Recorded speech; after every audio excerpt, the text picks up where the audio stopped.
An empire was forming along the banks of a river that fed kings. The Niger River. It was not just water. It was a movement, trade, life, and those who controlled it controlled everything. This is the story of an empire so powerful that when it fell, the balance of West Africa collapsed with it. But it did not begin with glory. It began with patience. The people of Songhai settled around Gao, a city that looked ordinary to outsiders. No towering castles, no stone monuments screaming dominance. But Gao had something far more dangerous. Position. Gold from the south, salt from the desert, caravans crossing continents. Every trader passed through Songhai land, whether they wanted to or not. And slowly, wealth stacked itself at Songhai's feet.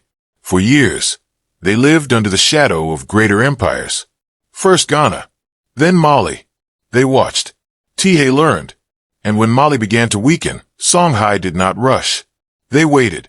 Then came Sunni Ali. Where others ruled with tradition, he ruled with fear and brilliance. Sunni Ali did not ask for loyalty.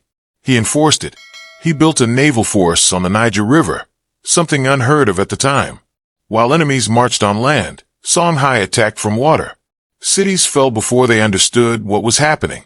He conquered Timbuktu, then Jen, two cities that controlled trade, knowledge, and religion. But Sunni Ali was complicated. He respected Islam, but did not submit fully to its scholars. He followed tradition, but broke it when it stood in his way. To some, he was a hero. To others, tyrant.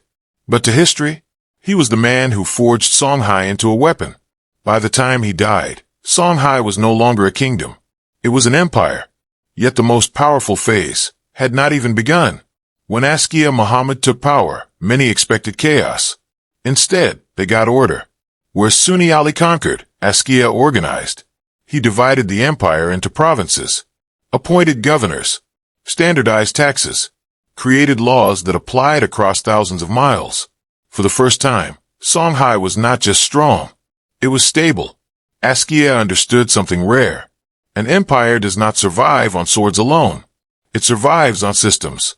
While Europe struggled through internal wars, Timbuktu was doing something revolutionary. It was educating the world.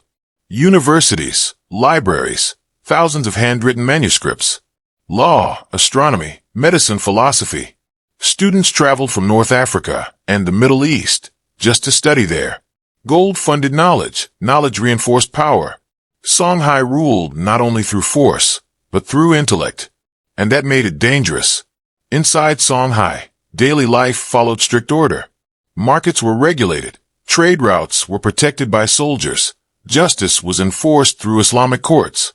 Merchants moved freely, knowing bandits feared Songhai law. Gold dust became currency. Salt was measured like treasure. This was an empire where wealth moved and power followed. At its height, Songhai stretched farther than any African empire before it, from the Atlantic trade routes to the edge of the Sahara. Unchallenged, or so it seemed. Empires rarely fall from outside first. They fracture within. After Askia Muhammad, the throne became unstable. Succession fights weakened unity. Rivals competed for control. The systems that once held Songhai together began to strain. And far beyond the desert, someone was watching. Across the Sahara, Morocco had a problem. They wanted Songhai's gold. But crossing the desert with an army was suicide. Unless you had something Songhai did not. Gunpowder. While Songhai relied on tradition, steel, and numbers, Morocco prepared something new. Cannons, firearms, noise that terrified men who had never heard thunder explode from metal. The desert march began. Songhai did not panic. They had never lost. They believed numbers would save them. They were wrong. When the two forces met, the ground shook. Songhai soldiers charged with courage, shields raised. Moroccan cannons answered. Smoke, fire, confusion. Courage collapsed against technology. The Niger River, once a symbol of life, carried whispers of defeat. And in that moment, one of Africa's greatest empires realized something too late. The world had changed. But what happened next was not just a defeat. It was an erasure. And we'll uncover how Songhai fell completely, and how history chose to forget it. When the dust settled after the cannons fired, Songhai was still standing, but it was standing on borrowed time. The Moroccan army had won the battle, yet even they knew something unsettling. They had defeated an empire they could not control. Songhai was too vast, too complex, too deeply rooted in its land and people.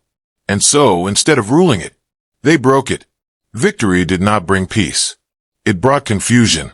Moroccan forces captured Gao, Timbuktu, and Jen, but supply lines stretched thin across the Sahara. Soldiers grew restless. Leadership fractured. Meanwhile, Songhai's people resisted quietly.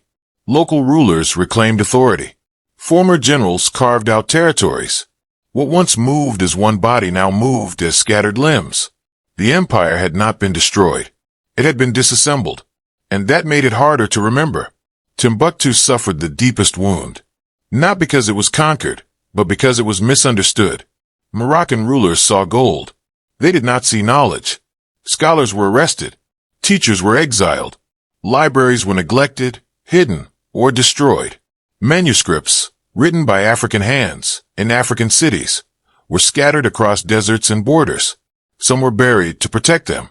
Others vanished into private collections abroad. A city that once defined global learning was reduced to a footnote. And the world let it happen. Empires often return in new forms. Songhai did not. Why? Because power had shifted. Gunpowder changed warfare. Trade routes shifted toward the Atlantic. European ships bypassed the Sahara entirely. Gold no longer flowed through Songhai's hands. The Niger River still moved, but history moved away from it. West Africa's center of gravity collapsed, and into that vacuum, foreign narratives rushed in. As European historians began writing world history, Songhai did not fit the story they wanted to tell. An African empire that governed millions, ran universities, practiced law, controlled global trade, challenged the idea that Africa had no civilization. So Songhai became a paragraph, then a sentence, then silence, not destroyed by lack of achievement, but erased by discomfort. Songhai proved something dangerous, that Africa did not wait to be discovered. It did not need instruction. It did not need permission. It built systems, educated scholars, governed with law. And when technology shifted the world, Songhai paid the price for not adapting fast enough, not for being inferior, but for being human. Songhai's existence shatters a lie that still circulates today.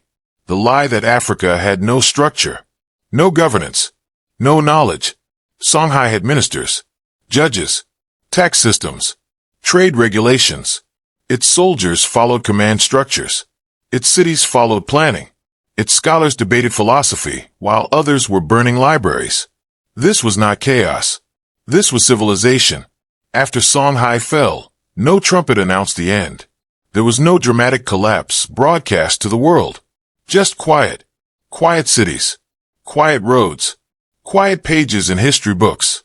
And in that quiet, a powerful idea was born.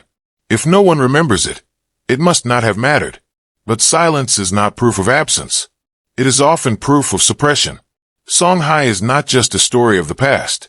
It is a warning, a reminder that power without adaptation is fragile.